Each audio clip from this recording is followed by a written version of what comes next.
the the content, the quality of this video is going to be a little different because, as you can see, this week I started the week off planning on making vlogs every day. Those were my plans and those were my goals.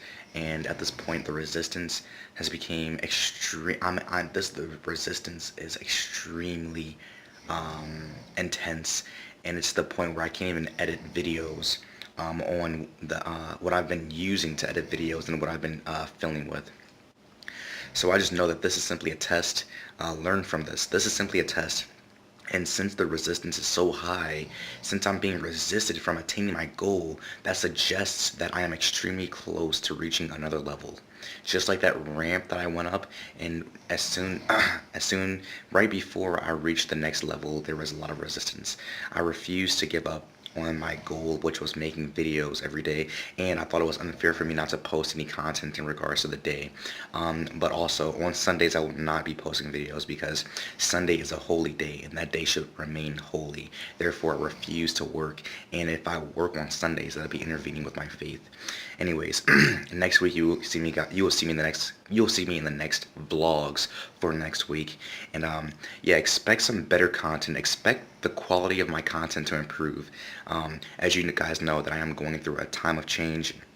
I felt extremely uncomfortable. I've never been this uncomfortable in a while. Boy, I can have a pity party, but I'd rather not. I'd rather seek success. Anyways, back to the video.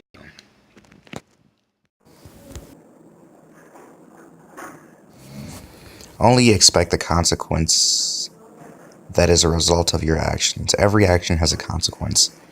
I was at the elevator waiting for the elevator to arrive onto my floor, but I did not click the button. As a result, the elevator didn't arrive, despite the fact that I was expecting it. So your expectations may not be aligned with the outcome because you did not do the actions. Make sure that you are expecting what your consequences, what your actions are leading to. I impulsively dived into the food that they were offering at the hotel, but I disregarded the fact that there was a cost. And I didn't even know there's a cost. So this led to some unexpected consequences.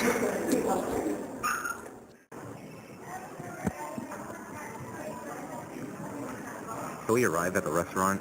I'm talking to the camera. Yeah, we arrived at the hotel breakfast. Turns out there's a bill that we were required to pay. It's crazy, man. But it feels good to be full. But when we arrived at the cafeteria, or not the cafeteria, the dining area, we were required to pay a price, and we didn't even know it. So when we arrived to the table, she asked us, she asked us, do you want your check now? Which was shocking because at hotels it's usually free. So this simply suggests that if you are seeking something and you are doing a consistent action, but you don't know what you're sacrificing, you're doing an action at an expense. You have to make sure that you know what you're sacrificing, or when you gain your consequence, you'll be sacrificing something without you knowing. Guys, I'm currently waiting at the hotel for my coach to pick me up. He arrived at the door. He told me that to come down to the lobby so I can drop you off at the tournament. And then we arrived at the lobby, and he went to the tournament. So the underlying message of this is, if you are seeking something, patience is required, because the moment that you stop is the moment that what you are patiently waiting for will return. And this corresponds to what happened with this incident. But I want you to realize that I have skin checks at 11 o'clock. 11 o'clock I have skin checks for wrestling, and if I don't make skin checks, then I'll be disqualified. So this will be pretty interesting. You guys get to see what happens next.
It will really, I like looking at first one out the technology and then table.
The nice thing is they're all good boys.